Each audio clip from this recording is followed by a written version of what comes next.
Hi, it's Allie with Seattle Coffee Gear, and today we're reviewing the Bruer. So this is a cold brew system with the name Bruer, so cold brewer. It's an actually really neat little guy. Works like something a lot more expensive than this actually is.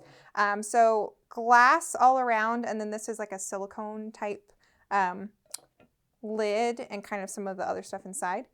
So pretty cool. Here's your lid here that actually doubles for whenever you're done. Put it in the fridge.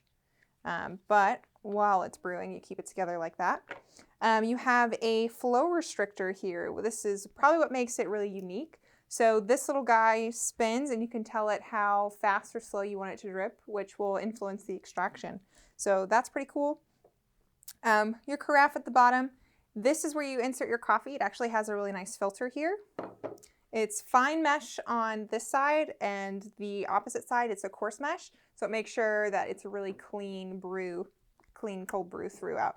So I'm going to go ahead and show you guys how this works. It's a pretty neat little thing. I'm actually pretty excited about it. Essentially, I'm going to put this together here, make sure that that was sealed. I'm a little nervous that I forgot to. Perfect. All right, and I'm gonna measure out some coffee. We're gonna do 60 grams of coffee for a full batch. We're using the Blue Orchid blend.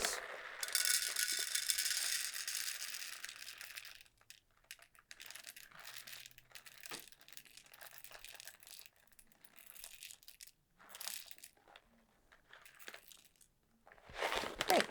All right, and then I'm gonna grind it on a medium kind of grind. For on my Encore here, it's set right at the 20, and then I'm gonna turn this on.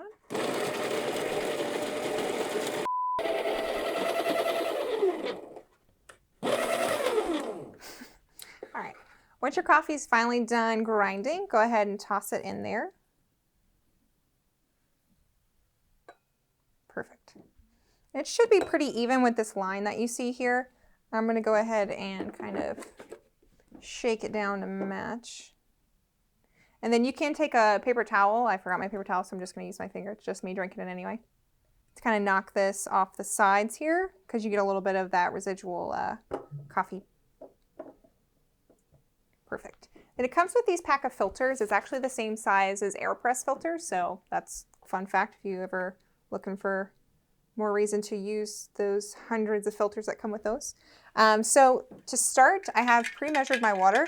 All you're gonna do is kind of do an ounce over the top to kind of pre-wet the filter and get it ready to go. You can kind of just guess, it doesn't have to be an exact science. Perfect. So that's gonna start to kind of pre-wet all of the coffee beneath. Then you have your flow restrictor here that you're gonna insert. This actually comes apart, doesn't break, don't worry. Basically, it has a little kind of levels that you see here, the notches. So they recommend that you start, there's a line right here. This will be kind of on the, like almost like a 9 o'clock position. So lock it into place like that. And you're just gonna firmly put it there. Make sure it's kind of sealed. Perfect. Now you're just gonna add your water.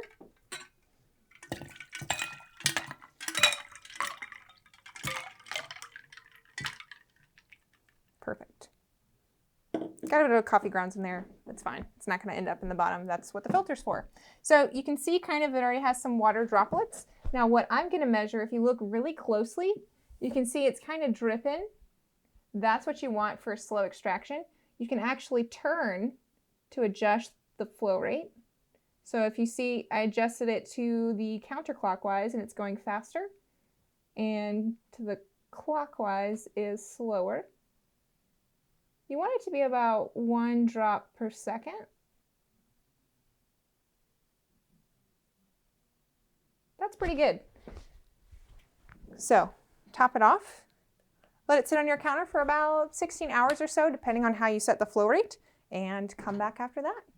All right, so we're back the next day. Ours took about 12 hours to brew. I think the more recommended is like 10 or so. So we're gonna give it a taste test. I'm gonna use the great little 2-part lid. And this cleans pretty easily. It just needs to be thrown into your compost or your trash and then rinsed out. And you can cut this too. They don't recommend it to use for concentrate, but if you like kind of a more balanced cold brew, I like it nice and strong. Let's see how it goes. That's perfect. It tastes really good. One nice thing about this drip system is that it allows for really nice, slow, even extraction. I think it does something really unique with the flavors. I think it pinpoints them better. Like I'm tasting like a caramel or something. This is, let's see, yeah, dark chocolate caramel and roasted walnuts, and I can definitely pick up on that. So, love it. So pros of this are that you get a lot of features that are usually in really high-end models for a really affordable price. One of the cons I would say is that it only brews a few cups, and I could probably drink all of this just today. But overall, I think it's a great system. I think one more con would be that this was a little hard to dial in. The little flow meter here, it took a little bit of wiggling just right to get it right where I wanted it, but I think it was still pretty effective and it made a great tasting cold brew, and I would definitely recommend it. Thank you guys so much for watching. Don't forget to like, subscribe, and comment below if you have any tips and tricks for your own cold brew system or how to use this brewer system better.